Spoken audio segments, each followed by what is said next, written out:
Hello students, मैं Sonu sir और आज हम लोग एक नए टॉपिक पर चर्चा करने वाले हैं। चैप्टर 1 के मैथ क्लास 10th के। पिछले दिन हम लोगों ने यूक्लिड विभाजन एल्गोरिथ्म विधि से एचसीएफ को ज्ञात किया था और यूक्लिड विभाजन एल्गोरिथ्म विधि को पढ़ा था। उससे क्वेश्चन भी किए थे हम लोग। और आज हम एक अभाज्य गुणनखंड विधि को पढ़ेंगे। इस विधि से हम लोग एलसीएम और एचसीएफ दोनों को ज्ञात करेंगे। देखिए, आपको बेसिक मैं क्यों पढ़ा रहा हूं। बेसिक जब आप पढ़ लीजिएगा तो चैप्टर 1 का क्वेश्चन करने में आपको आसानी रहेगी और आसानी से आप सारे क्वेश्चन को कर पाइएगा। और बेसिक नहीं पढ़िएगा, डायरेक्ट चैप्टर ही बनवाने लगे तो आपको समझ में नहीं आएगा। इसलिए बेसिक पढ़ाया जाए। 2-3 वीडियो बेसिक का चलेगा और अब उसके बाद से हम लोग चैप्टर 1 का क्वेश्चन करेंगे। चैप्टर 1 का क्वेश्चन जैसे खत्म होगा, ऑब्जेक्टिव आपको कराया जाएगा चैप्टर 1 का जो पूछे गए हैं एग्जाम में, और उसके बाद सेकंड चैप्टर शुरू कर दिया जाएगा। ठीक है। और जो भी लोग या जो भी छात्र जो हैं हमारे पिछले वीडियो को नहीं देखे हैं तो वो जाकर देखिए। उसके पहले भी एक वीडियो बनाए थे नंबर सिस्टम के बारे में। पिछला वीडियो था वास्तविक संख्या के बारे में और यूक्लिड विभाजन एल्गोरिथ्म के बारे में। आज हम लोग अभाज्य गुणनखंड विधि से हम लोग एचसीएफ और एलसीएम को ज्ञात करने वाले हैं। किस विधि से? अभाज्य गुणनखंड विधि से एचसीएफ और एलसीएम को ज्ञात करने वाले हैं। ठीक है। तो कैसे ज्ञात किया जाता है इसको हम लोग 2-3 क्वेश्चन पर चर्चा करेंगे। 2-3 क्वेश्चन को बनाएंगे और आसानी से समझ जाएंगे। ठीक है। जिनको भी समझ में नहीं आ रहा होगा मेरा पढ़ाया हुआ, चाहे उज्जवल सर का पढ़ाया हुआ, तो आप लोग कमेंट करिएगा कि सर मुझे यहाँ समझ में नहीं आया, आपको जरूर बताया जाएगा। ठीक है।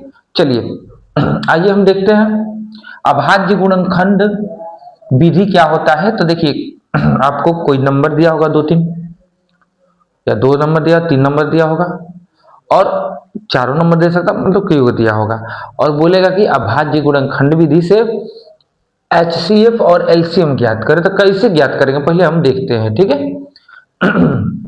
सबसे पहले इस पर हम चर्चा करेंगे अभाज्य गुणनखंड, किसी संख्या का अभाज्य गुणनखंड। ठीक है। फिर उसके बाद हम इससे फिर से चर्चा करेंगे। ठीक है। जैसे आपको दे दिया कि मान लीजिए कि 140 का अभाज्य गुणनखंड निकालिए। 140 का अभाज्य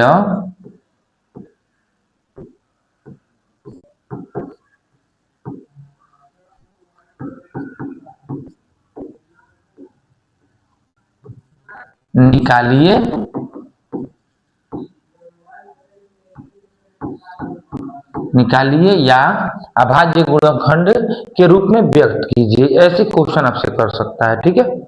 तो कैसे हम लोग करेंगे? तो इसका अभाज्य गुणनखंड के पद में व्यक्त करें। अभाज्य संख्या आप लोग जानते हैं, वैसी संख्या जो एक से कटे और अपने से कटे, किसी और से नहीं कटे, मतलब पूरा पूरा नहीं कटे। ठीक है। आपको बताया था, अगर आप नंबर सिस्टम नहीं पढ़े पिछले वीडियो में जाकर पढ़ लीजिए।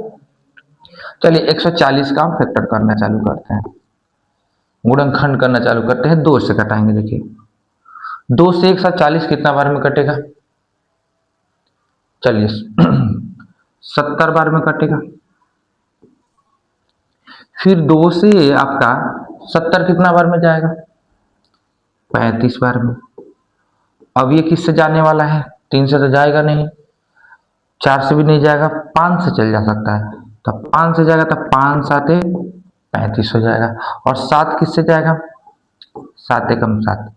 तो बाबू 140 का अभाज्य गुणनखंड क्या होगा जी? अभाज्य गुणनखंड क्या होगा? 2, फिर 2, फिर आपका 5। देखिए 2 2 5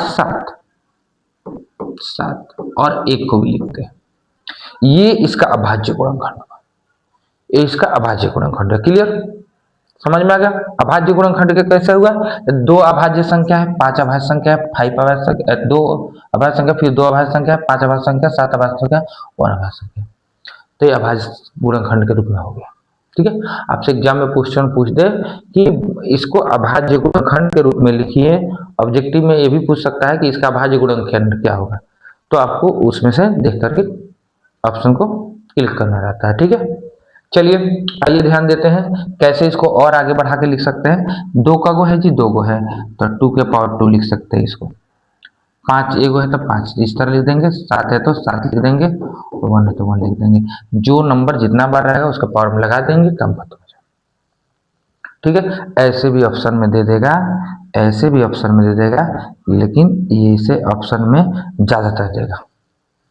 ठीक है, तो आप लोग अच्छे से समझ गए होंगे। और अब हम अभाज्य गुणनखंड विधि से HCF और LCM को दोनों को निकालने वाले हैं। ठीक है, एक और संख्या का बता देते हैं आपको। कोई संख्या मान लीजिए हमारे पास, एक संख्या ले लेते हैं, कोई संख्या बताइए जो ले लिया जाए। 75 ले लेते हैं। अब 75 को कह दिया कि अभाज्य गुणनखंड के रूप में लिखिए, तो अब 75 कैसे कटता है जी? 2 से कटेगा नहीं, 3 से कट सकता है। 3 से कटा दें, 3 से बताइए कितना बार में जाएगा? 25 या कितना होता है? 75। फिर 5 से जा सकता है, 5 यहाँ 25 हो सकता है। फिर 5 से 5 एकम 5 कट सकता है। इसका भाज्य गुणनखंड कितना हुआ? 75 का। 75 का भाज्य गुणनखंड हो गया 3, 5 गुणे 5 और गुणे 1। क्लियर है? समझ में आ रहा है ना? अब देखिए 75 का, ये 5 का को है 2 गया था, 3, 5 का पावर 2 इंटू 1, ये हो जाए। क्लियर? समझ में आ गया कि नहीं आ गया? क्लियर है, कोई दिक्कत नहीं है। इस को आप लोग समझ गए कि अभाज्य गुणनखंड के रूप में कैसे लिखना है, फॉर्म में कैसे लिखना है, समझ में आ गया होगा। अब इस विधि से हम लोग HCF और LCM पर चर्चा करें। ठीक है, चलिए आपकी किताब का ही क्वेश्चन हम दे देंगे। किताब मेरे पास है बगल में, हम एक पहला क्वेश्चन आपको दे देते हैं। चलिए,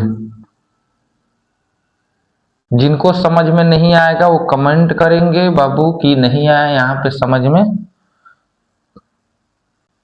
चलिए हम देखने वाले हैं, पहला क्वेश्चन आपका दिया है कि एक 12 है, 12 और आपका दिया है 15, 15 और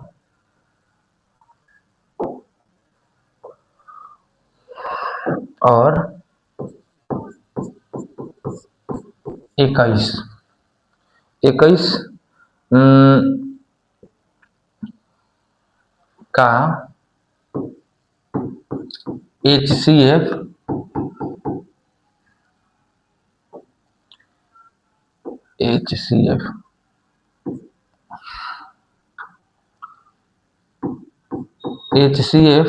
और LCM, हो ऐसा मिस्टेक।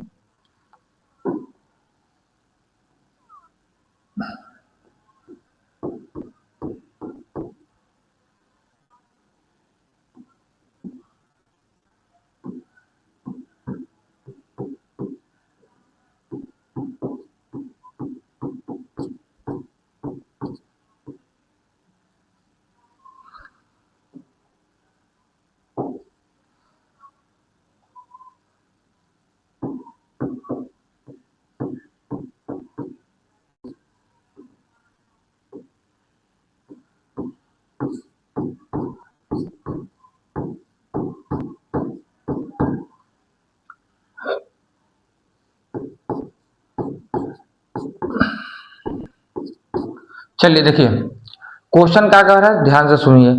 12, 15 और 21 का HCF और LCM हमें अभाज्य गुणनखंड विधि से ज्ञात करना है। यह ऐसे क्वेश्चन देता है, नीचे बहुत सारा क्वेश्चन रहता है, बोलता है निम्नलिखित संख्याओं का HCF और LCM अभाज्य गुणनखंड विधि से ज्ञात करें। तो अभाज्य गुणनखंड विधि का प्रयोग करके निम्न संख्याओं का HCF और LCM ज्ञात करें, ऐसे भी पूछा जाता है। ठीक है, तो जब भी अभाज्य गुणनखंड विधि का बात आए और LCM HCF निकालना हो तो कैसे निकालेंगे हम चर्चा करने वाले हैं इस पर। ठीक है, एक ही क्वेश्चन में आपको आसानी से समझ में आ जाएगा। दूसरा क्वेश्चन बनवाएंगे लेकिन एक ही क्वेश्चन में आसानी से समझ में आ जाएगा। सबसे पहले तीनों संख्याओं का हम अभाज्य गुणनखंड के रूप में लिखेंगे, उसको बदलेंगे। ठीक है, तो अभाज्य गुणनखंड के रूप में लिखेंगे तो बताइए 12 का अभाज्य गुणनखंड के पद में लिखेंगे। फिर हमारे पास कोची है जी 15 है, तब 15 को लिखेंगे। फिर हमारे पास क्या है 21, 21 को लिखेंगे। तीनों संख्याओं को अभाज्य गुणनखंड के रूप में हम लिखेंगे। ठीक है, तोड़ेंगे, इसको तोड़ दीजिए। देखिए 2 से कितना बार में जाएगा जी? 6 बार में। फिर 2 से 3 बार में, फिर 3 एकम 3, हो गया क्लियर। इधर आ जाइए, ये 3 से जाएगा, 2 से तक जाएगा नहीं, 5 बार में जाएगा। अब 5 एकम 5, क्लियर। इसको कितना बार में 3 से जाएगा, 3 साते 21, 7 एकम 7। किसी को दिक्कत नहीं ना है, किसी को दिक्कत नहीं है तोड़ने में? अगर किसी को दिक्कत है तो कमेंट करिएगा बाबू, ठीक है। अब तीनों संख्याओं को हम यहाँ पे लिखेंगे, लिख देते हैं। यहाँ पे सबको दिख रहा है ना। चलिए 12 का अभाज्य गुणनखंड क्या हुआ बताइए। 12 का आपका हुआ 2 इंटू 2 इंटू 3 इंटू 1। ध्यान से देख लीजिए, 2 इंटू 2 इंटू 3 इंटू 1, ठीक है। आ गया ये 15 का। 15 कितना है, 15 का हमारे पास 15 कितना है सबको दिख रहा है ना। 15 कितना है बताइए। 15 का 15 का हमारे पास है 3 गुणे 5 गुणे 1। अब हमारे पास 21 का कितना बताइए। 21 का कितना है, 21 का बताइए हो। 21 का है हमारे पास 3 गुणे 7 गुणे 1। सबको दिख रहा है कि नहीं दिख रहा है? दिख रहा है, ठीक है। चलिए अब एचसीएफ ज्ञात करना है। एचसीएफ ज्ञात करना है और हमें एलसीएम ज्ञात करना है। हमें एलसीएम ज्ञात करना है। एचसीएफ और हमें एलसीएम ज्ञात करना है। चलिए आ जाइए, पहले एचसीएफ क्या होता है यहाँ पर सबको दिख रहा है ना। एचसीएफ को यहाँ लेकर आते हैं हम लिखने के लिए। एचसीएफ को यहाँ पे लेके आते हैं और चलिए एचसीएफ क्या होता है पहले ध्यान से समझना है यहाँ पे कि एचसीएफ होता क्या है। आपको पिछले दिन हम लोग यूक्लिड विभाजन विधि से हम लोग एचसीएफ ज्ञात करना सिखाए थे आपको, और आज हम इसको गुणनखंड विधि, अभाज्य गुणनखंड विधि से हम लोग एचसीएफ को ज्ञात कर रहे हैं और एलसीएम को भी ज्ञात कर रहे हैं। चलिए इसमें तीनों में कौन कॉमन है बताइए हमसे। तीनों में कौन कॉमन है? कॉमन का मतलब होता है सेम सेम, समान कौन है बताइए। एक यहाँ पर 3 है, ये 3 है, ये 3 है, 3 3 कॉमन है कि नहीं है? दूसरे में क्या है जी, एक है, एक है, एक है कि नहीं है? देखिए तीनों में, तीनों का अभाज्य गुण 12 का अभाज्य गुणनखंड है, ये 15 का है, ये 21 का है। तीनों में हमें देखना है कि 3 3 3 और 1 1 1 कॉमन है। कॉमन का मतलब तीनों में है वो, जो जितना संख्या का फैक्टर करना होगा, जितने संख्या का फैक्टर करना होगा सबका फैक्टर लिख के अभाज्य गुणनखंड के रूप में लिख करके देखेंगे कौन कौन मिल रहा है इसमें। तो इसमें देखो तो 3 3 3 मिल रहा है, 1 1 मिल रहा है। तो बाबू सब में 3 मिल रहा है और हमारे पास 1 मिल रहा है, तो 3 एकम 3। तो इसका एचसीएफ हो गया 3। क्लियर हो गया कि नहीं होगा? समझ में आया कि नहीं आया? एचसीएफ समझ में आ गया, जो मिलेगा वही एचसीएफ हो गया। अब इधर आ जाइए, तीनों में समान मिल रहा है कि नहीं? 3 मिल रहा है, 3 3 3, फिर 1 1 मिल रहा है, दोनों गुणा किए 3 आ गया। कोई डाउट नहीं है? आज यहाँ देखिए, अब हमें एलसीएम को निकालना है। एलसीएम को निकालना है, एलसीएम को निकालना है। तो एलसीएम कैसे आएगा ध्यान से सुन लीजिए। पहले बताइए अब कौन कौन नहीं मिल रहा है, थोड़ा ध्यान दीजिए। देखिए एकदम ट्रिकली बता रहे हैं। 2 नहीं मिल रहा है, फिर 2 नहीं मिल रहा है, 2 नहीं मिल रहा है, फिर 2 नहीं मिल रहा है। 2 गुणे 2 दिख रहा है ना सबको? सबको दिख रहा है ना? 2 नहीं मिल रहा है, 2 इधर आज एक और नहीं मिल रहा है। 5 नहीं मिल रहा है, 5 भाई नहीं मिल रहा है। फिर इधर कौन नहीं मिल रहा है? 7 नहीं मिल रहा है, 7 लिख दी। और इतना लिखने के बाद जो जो नहीं मिल रहा है सबको लिखने के बाद हम एचसीएफ को भी इसी में गुणा कर देते हैं। एचसीएफ 3 में गुणा कर देते हैं, ठीक है। जब गुणा करेंगे तो 2 दूना 4, 4 5 20, अब 20 7 140, 140 3। चलिए बताइए, बताइए हो 140 इंटू 3 कितना होता है? देखो गुणा कैसे करेंगे ध्यान से पहले समझो। 2 दूना 4, 4 5 20, आप 20 3 60, इस तरह का भी कर सकते हैं 60। 60 में 7 से गुणा करिए, 6 7 कितना होता है? 42। देखिए कैसे गुणा करते हैं। देखिए मान लीजिए 3 से गुणा करना है, देखिए ध्यान से। 2 दूना 4, 4 5 20, 20 3 60, और 60 में 7 से करना है। देखिए अब इस तरह 6 7 7 से करना है ना, सॉरी 1 मिनट में, 7 से हमें करना है, हमें 60 का गुणा 7 से करना है, 60 का गुणा करना है 7 से। तो 6 7 42 दे देंगे और डायरेक्टली 0 उतार देंगे, 420 आ गया। ठीक है, इसका एचसीएफ कितना, एलसीएम सॉरी एलसीएम कितना हो गया, 420। ठीक है, ये आपका आ गया, समझ में आ गया होगा। जिनको भी समझ में नहीं आया फिर दूसरा क्वेश्चन बना रहे हैं। ठीक है, चलिए इसको मिटा दिया जाए। देखिए हमारे पास आपका किताब है, ये 10th क्लास का किताब है आपका। आपको इसमें तो आंसर दिया नहीं है, आपको दिखाते हम। ठीक है, लेकिन देखते हैं, दिया होगा जरूर दिखाएंगे। 1.2 है ये। ठीक है, देखिए 1.2 का देख लीजिए ध्यान से, यहाँ पर दिख भी नहीं पाएगा।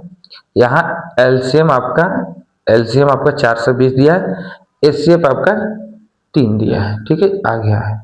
चलिए दूसरा क्वेश्चन को भी हम लोग देखते हैं, इसमें से दूसरा क्वेश्चन को भी देख लेते हैं। देखिए किताब इसमें भी है, आपके बोर्ड में पढ़ाया जाएगा, सारा क्वेश्चन भी है हमारे पास, लेकिन आपको बेसिक चीजें पढ़ा रहे हैं, इसलिए क्वेश्चन किताब लेकर पढ़ा रहे हैं।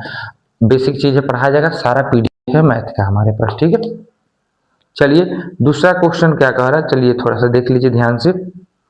दूसरा क्वेश्चन क्या कह रहा है इसमें,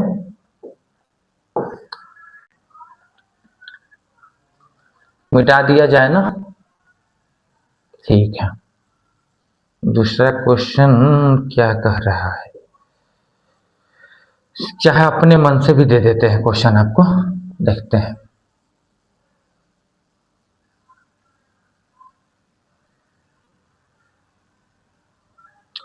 अब हम लोग निकालेंगे, चलिए एक क्वेश्चन आपको दे देते हैं, 8 और 9 और आपको दिया 25, 8 9 और 25 का हमें एचसीएफ भी निकालना है और एलसीएम भी निकालना है, और किस मेथड से निकालना है, अभाज्य गुणनखंड विधि से निकालना है। तो आपको मैंने अभी बताया था कि तीनों का पहले अभाज्य गुणनखंड के रूप में व्यक्त करेंगे, उसको चेंज करेंगे, फिर आगे चल के देखेंगे। ठीक है, चलिए तीनों को व्यक्त करते हैं, जो भी जितना भी संख्या दिया हो, 2 दिया हो 2, 3 दिया हो 3। ठीक है, चलिए 8 है हमारे पास, 8 का फैक्टर करेंगे 2, 4 बार में जाएगा, फिर 2 2 2। ठीक है, 4 फिर 2 फिर, ठीक है, इधर आ जाइए, 9 का फैक्टर करिए, कितना करेंगे 9 का फैक्टर बताइए, 3 से जाएगा, तितरी के 9 और 3 एकम 3, 25 का बताइए, 25 का फैक्टर कितना होगा, 5 हाँ 25 आ जाएगा, 5 एकम 5 आ जाएगा। तीनों का देखिए अभाज्य गुणनखंड के रूप में व्यक्त करते हैं। यहाँ पे देखिए हमारे पास दिया था 8 दिया था ना, तो 8 दिया था, तो बताइए 8 का 2 फिर 2 फिर 2 फिर 1। अब देखिए 3 का 9 का दिया था, 9 का दिया था, तो 3 गुणे 3 गुणे 1। अब बताइए 5 नहीं 25 का दिया था, 25 कितना दिया था जी, 25 का कितना लाए हम, 5 गुणे 5 गुणे 1, ये सब अभाज्य गुणनखंड के रूप में व्यक्त होता है। ठीक है, अब इसमें तीनों मिल कर रहा है, बताइए हमें तीनों में कुछ मिल रहा है, हमें ये 1 मिल रहा है, 1 मिल रहा है हमें, तो 1 मिल रहा है, तो हमारा HCF हो जाएगा, HCF हो जाएगा 1। ठीक है, HCF 1 हो गया। और एलसीएम क्या होगा बताइए, HCF तो आपका 1 हो गया, और एलसीएम क्या होगा बताइए, तो एलसीएम बताइए, ये तीनों नहीं मिल रहा है, तो तीनों गुणा करेंगे, 2 गुणे 2 गुणे 2, फिर ये 3 3 नहीं मिल रहा है, 3 गुणे 3 गुणे, फिर 5 गुणे 5, फिर 5 गुणे 5। ठीक है, ध्यान से सुन लीजिए, पहले 2 2 2 गुणा किए हैं, फिर 3 3 किए हैं, फिर 5 5 किए हैं। ठीक है, चलिए अब बताइए यहाँ पर 2 दूना 4, 4 दूना 8, 8 से 24, 24 में से 3 से गुणा कर दीजिए, फिर उसमें 5 से गुणा करिए, फिर 5 से गुणा करिए। तो आइए गुणा करके देखते हैं यहाँ पे हम, ये हो जाएगा 2 दूना 4, 4 दूना 8, 8 के 24 और 24 में 3 से करना है हमें। 24 में 3 से गुणा करना है। 4 तिहाई 12 के 2, ठीक है। 2 तिहाई 6 और 6 1 7, 24 तिहाई 72 हो गया। अब फिर हमें यहाँ तक तो हम पहुंच गए भैया। अब यहाँ तक अब फिर 5 से करना है, फिर 5 से करना है, फिर इसमें भी 5 से करना है। 5 दूना 10 की 0 और 7 5 35 और 35 1 36। 5 दूना 10 की 0 और 5 7 35 1 36, ठीक है। फिर इसमें भी 5 से करना है। 5 से करना है ना जी वाले 5 से, तो 5 से करना है तो देख लीजिए 0 6 5 30 की 0 और 5 3 15 15 3 18 1800 1800 आ गया। तो एलसीएम आ गया, एलसीएम आपका आ गया 1800। फिर बढ़िया से गुणा कर लीजिए, एक बार बढ़िया से गुणा कर लीजिए, आंसर आपको मिला ले जाता है, ठीक है। ध्यान से देखिए 1.3 का देख लीजिए, एचसीएफ 1 आया है, एलसीएम 1800 आया, ठीक है। सही है हमारा बना हुआ। चलिए अब आप लोग को अच्छे से समझ में आ गया होगा कि कैसे हम लोग अभाज्य गुणनखंड विधि से एलसीएम और एचसीएफ को ज्ञात करेंगे, ठीक है। और आप लोग अगर हमारा वीडियो आपको सही लगता होगा तो आप शेयर करिए, ठीक है। और जो भी बच्चे के पास नहीं पहुंच पाता उनको पहुंचाइए, बताइए कि सर पढ़ाते हैं, ठीक है। और अगर समझ में नहीं आता हो तो कमेंट करिए, ठीक है। लाइक करिए और जो भी चैनल को सब्सक्राइब नहीं किए होंगे वो सब्सक्राइब करिए, ठीक है। चलिए ठीक है, आज के लिए बस इतना ही, मिलते हैं नेक्स्ट वीडियो में, ठीक है।